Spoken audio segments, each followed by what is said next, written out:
Hari ini saya, si Ratu Covid, ada di Pasar Induk Batam.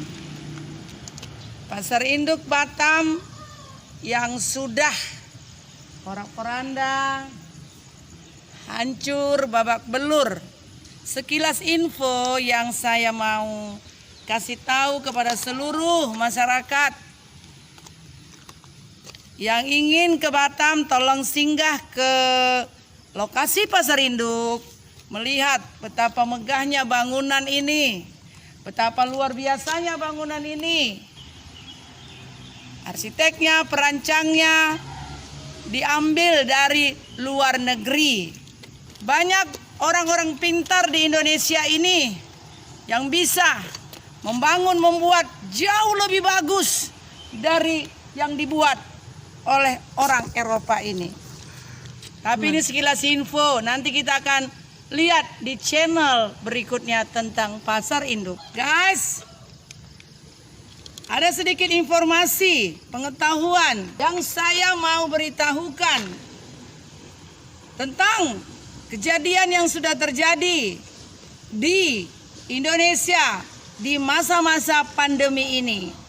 Pagi hari ini, hari Rabu, tanggal 21 Oktober 2020, si Ratu Covid mengatakan bahwasanya kekacauan yang terjadi di bangsa ini dari Sabang sampai Merauke, keributan, ketakutan yang diakibatkan oleh si corona yang tak jelas, si corona yang bersandiwara, ataupun COVID-19 yang hanya karena penyakit-penyakit perkataan saja.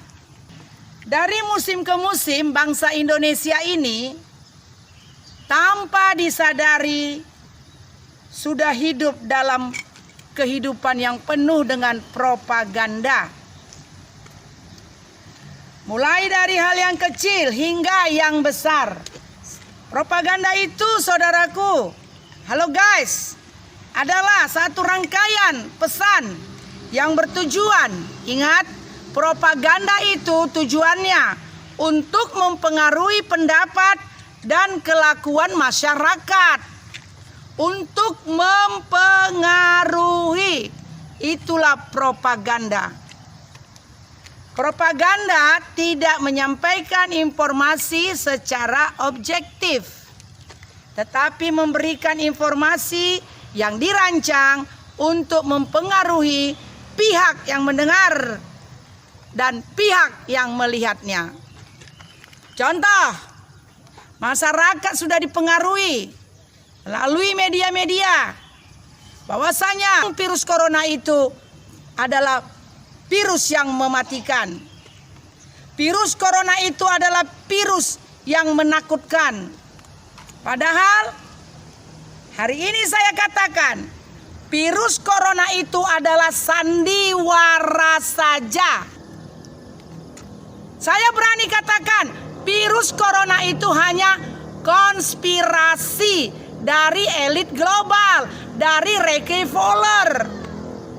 Sudah ditandatangani perjanjian vaksin di Indonesia. Nanti di channel berikutnya kita akan melihat bagaimana vaksin ini akan menghancurkan sel-sel tubuh manusia. Bahkan saya sudah mendengar informasi dari Menkes bahwasanya Jokowi, Bapak Presiden yang sangat dicintai, sudah mengeluarkan dana 800 miliar untuk biaya vaksin. Sandiwara corona yang akal-akalan itu, corona yang ada sutradaranya, peran pelaku, peran utama, menghasilkan kenyataan. Kenyataannya menguntungkan para elit global. Kita berhenti sejenak tentang virus corona dan Pasar Induk. Propaganda tadi saya mau jelaskan sejak zaman VOC, sedikit saya mau kasih tahu, Freedom of Company, pada waktu beberapa tahun yang lalu, negara Indonesia mulai masuk orang-orang asing. Tujuannya melihat bagaimana keadaan Indonesia, mau merampas. Bahwasanya mereka tahu Indonesia ini sangat kaya, kaya dengan sumber-sumber alami, rempah-rempah, bahan-bahan baku yang ada di bumi Indonesia. Propaganda telah dipakai untuk memanipulasi masyarakat lokal, menipu penduduk atau menipu masyarakat, dan menguasai sumber daya alam dengan cara rakyat dibuat menjadi miskin, rakyat diadu domba satu sama lain. Hasil propaganda sejak zaman VOC masih ada dampaknya sampai saat ini masyarakatku. Semuanya itu diturunkan dari generasi ke generasi oleh orang tua, oleh nenek moyang kita. Contoh, saya masih ingat masa-masa saya waktu 30 tahun yang lalu masih sekolah. Kalau tetangga saya katakan ada anaknya bekerja, dengan bangga dia katakan, anakku bekerja di perusahaan asing. Orang asing bangun perusahaan di sini, orang asing mengambil sumber daya alam di sini. Masyarakat Indonesia bangga bekerja dengan orang asing. Dari sejak zaman VOC sudah dimasukkan ke alam pikiran bawah sadar masyarakat Indonesia bahwasanya menjadi kacung orang asing itu adalah satu kebanggaan. Contoh yang terjadi di sebelah kiri saya tentang Pasar Induk ini. Masyarakat, sampai sekarang propaganda masih terjadi dan masih dijalankan. Sudah banyak propaganda besar yang terjadi di Indonesia sampai saat ini. Semuanya hasil karya orang asing, hasil karya elit global, hasil karya Rockefeller, dan salah satunya vaksin. Sebelum saya buat satu video yang menerangkan bahwasanya masyarakat sudah diadu domba, sudah masuk propaganda. Bapak Presiden, pejabat, saya lebih baik milih mati daripada divaksin. Mengapa di Indonesia propaganda sering berhasil? Salah satu cara propaganda selalu berhasil adalah dengan cara membuat masyarakat menjadi bodoh atau membodohkan rakyat dan membuat rakyat tetap menjadi miskin. Sekali lagi, miskin. Sekali lagi, miskin. Karena kalau rakyat miskin, otaknya enggak akan memikiri negara dan aset-asetnya. Ketika rakyat miskin, mereka hanya sibuk mencari uang untuk bisa menyambung hidup. Ini perut sejengkal ya. Nih, untuk memikirkan perut sejengkal. Tidak ada waktu untuk mencari tahu, mencari informasi. Tidak mau belajar lebih banyak. Tidak perlu membaca informasi. Sehingga lahirlah generasi-generasi miskin dan bodoh.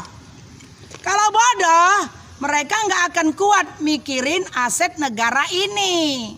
Inilah akibatnya. Masyarakat yang bodoh.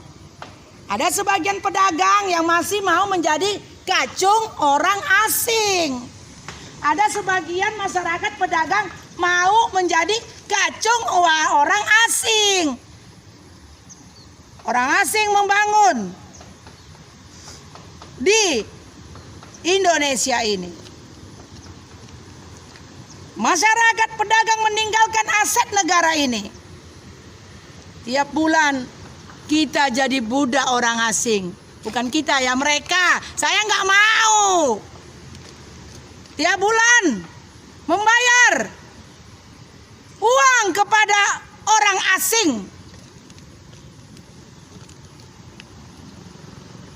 Orang asing membangun ya, di tempat, di negara Indonesia, di tanah ini, di Batam ini.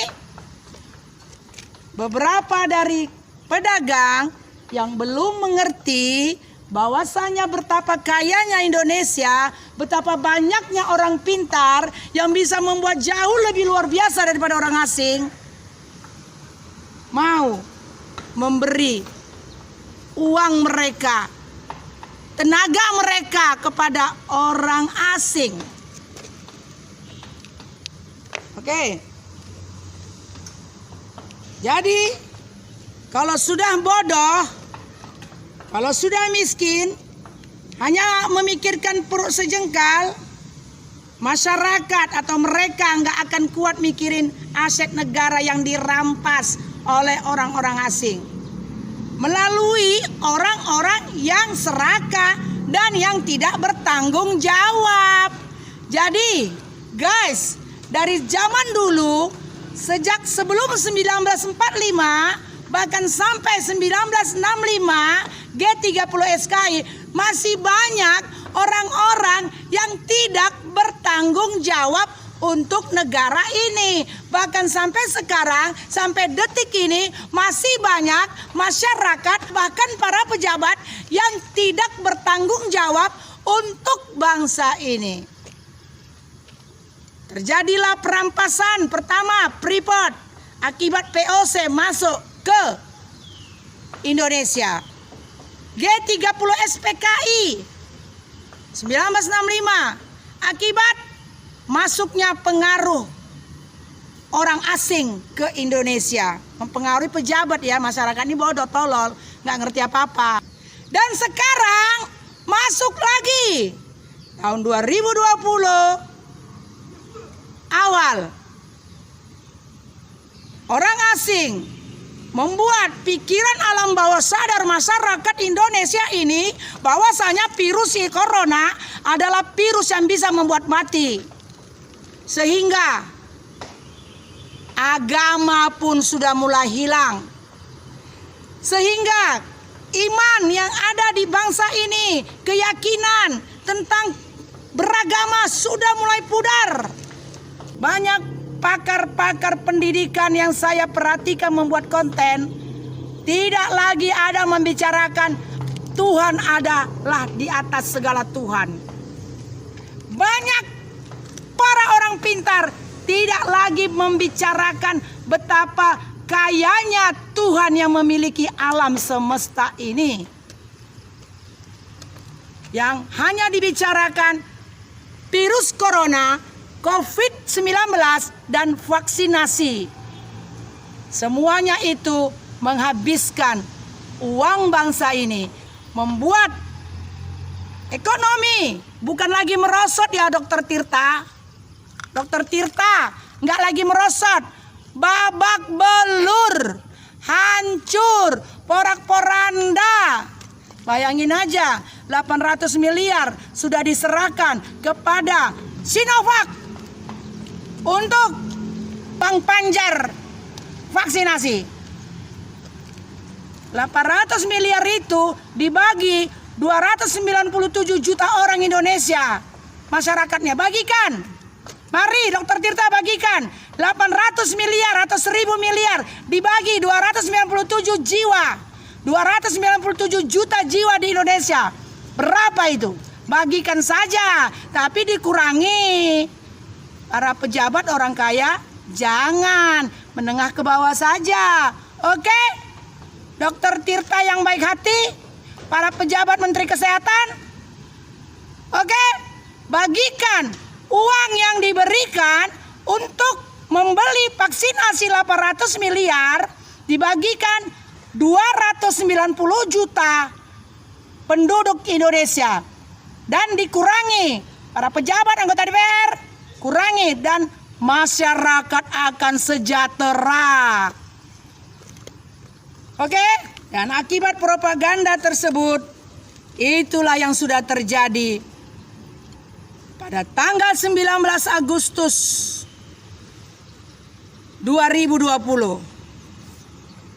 Waktu video saya pengambilan jenazah jam 1 malam. Para polisi, pihak medis gugus sudah gagal untuk mengambil jenazah yang dikatakan corona. Mereka pergi, mereka saya usir. Tapi apa yang terjadi? Para pejabat, polisi, tim medis, tim gugus membuat satu propaganda di lokasi Tiban Cipta Puri, mempengaruhi otak masyarakat, mengatakan kepada masyarakat betapa bahayanya mayat ini. Sehingga jam 4 subuh rame-rame berbondong-bondong polisi, tim medis, tim gugus membawa masyarakat ke rumah duka. Tapi masyarakatku, seluruh penduduk yang ada di Sabang sampai Merauke, pekerjaan mereka kugagalkan. Mereka ada lebih kurang 300 orang. Aku sendiri. Karena aku berani. Aku percaya ada Tuhan kebenaranku. Roh yang ada di dalamku jauh lebih besar daripada orang yang banyak yang datang. Jam 4 pagi mereka mau mengambil lagi jenazah dengan membawa seluruh masyarakat yang ada di Tiban itu. Tapi nanti masyarakatku, semua suku-suku yang ada di Indonesia Sabang sampai Merauke, mereka tetap gagal. Karena mereka itu bodoh, tolol, tak berpendidikan. Bisa-bisanya datang mau mengambil jenazah tidak membawa surat.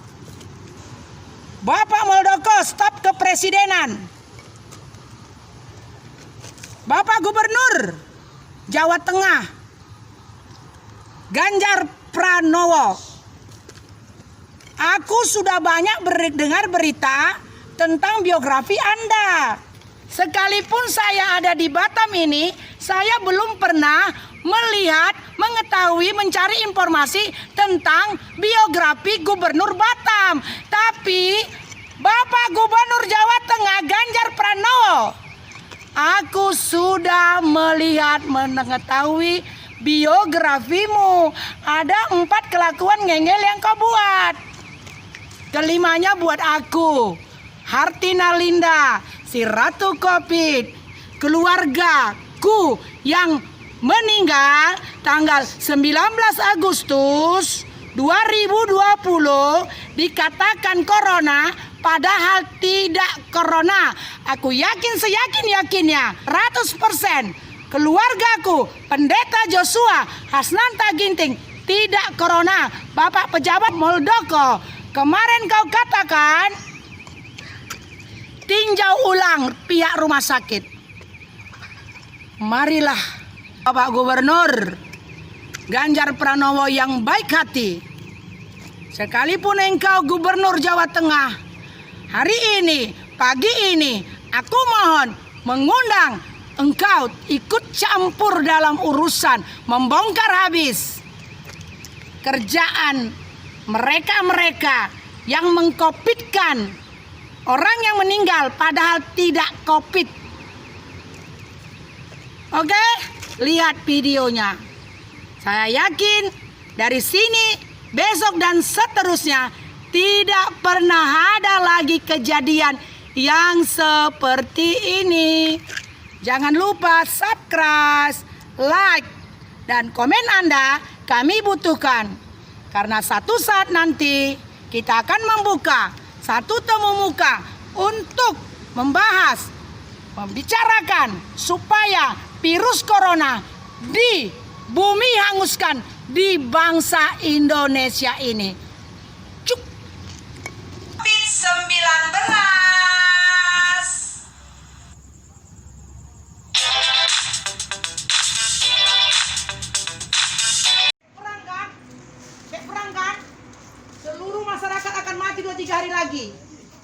Yang datang malam-malam ini yang polisi sama dokter tadi.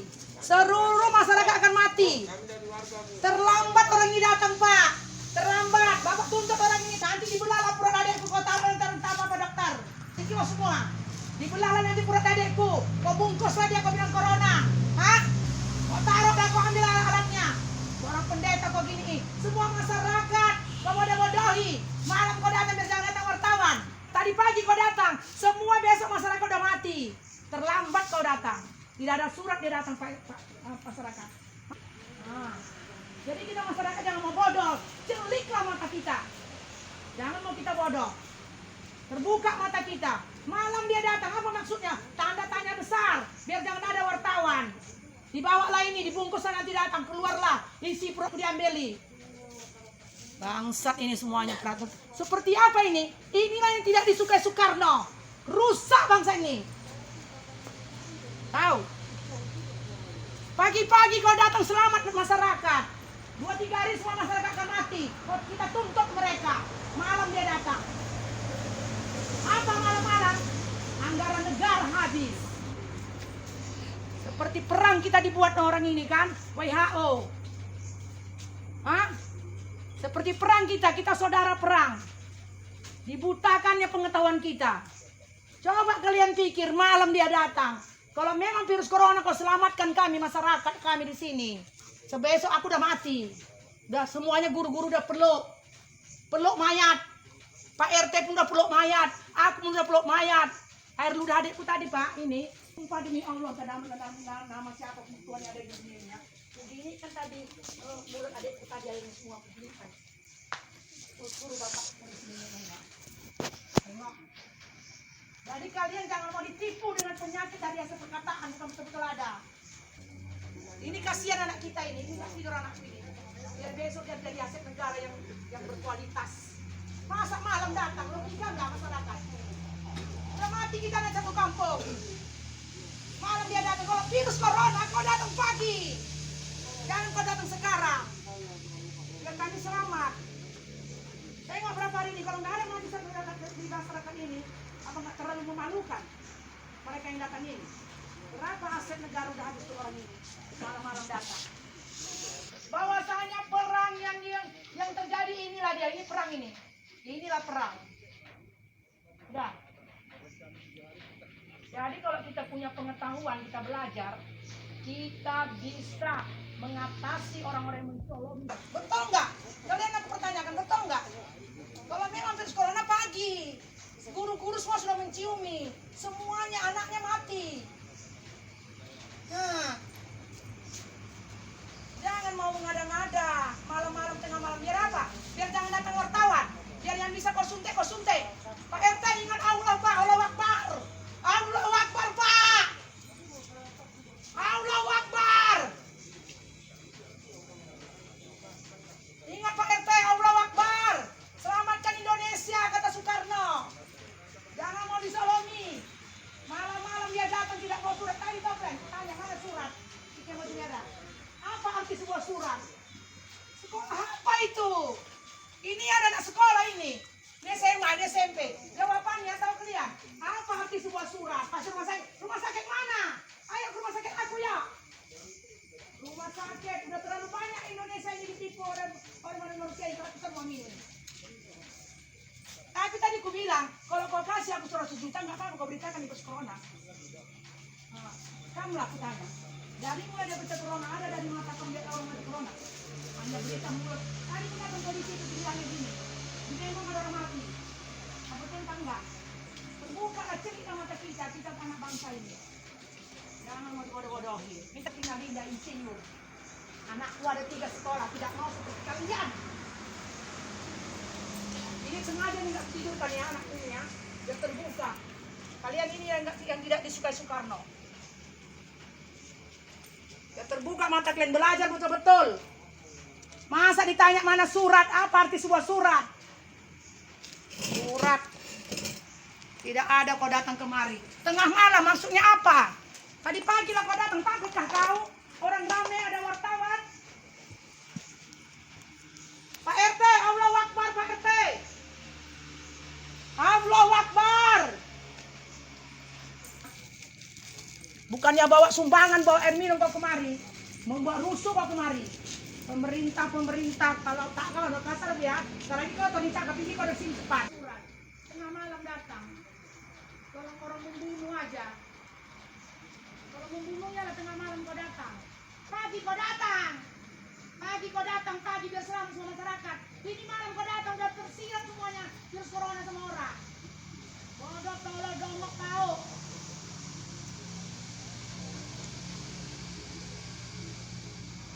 Tuntut nanti kau ya kalau anakku mati ya. Karena nggak datang dari pagi lama karena saya segini. Karena udah dipenuhi anakku. Kalau aku nggak apa-apa, aku kena api, aku nggak. Bukannya kau selamatkan masyarakat dari tadi ini yang kau ribetkan. Apa kau bercakap-cakap? Nggak ada guna kalian dengar itu. Jadi nggak usah. Masukkan, kalau di bawahnya nanti masukkannya besok berita ini virus corona. Padahal enggak. Dapat duit dia. Tadi aku bilang kau kasih booster sudah nggak apa-apa kau beritakan virus corona. Jantung bilang virus corona. Yang bodoh kau. Udah pulanglah kau, besok kau datang. Capek kali kau ini, dan lagi siang. Pulang kau, pulang. Usiran bensin kau kemana kita mati semua kita. Panggilnya masyarakat. Karena masyarakat belum berapa ngerti kasihan. Nggak ada virus corona. Rekayasa itu, rekayasa. Jadi biar tahu orang besok tidak usah pakai masker. Masker dibodoh-bodohinya pula pakai masker apa? Kalau tak kau masker. Nah, dari zaman dulu nggak ada. Oh yang mau mati itu hanya berita aja, nggak ada kata yang asli. Jangan mau kalian, jangan mau.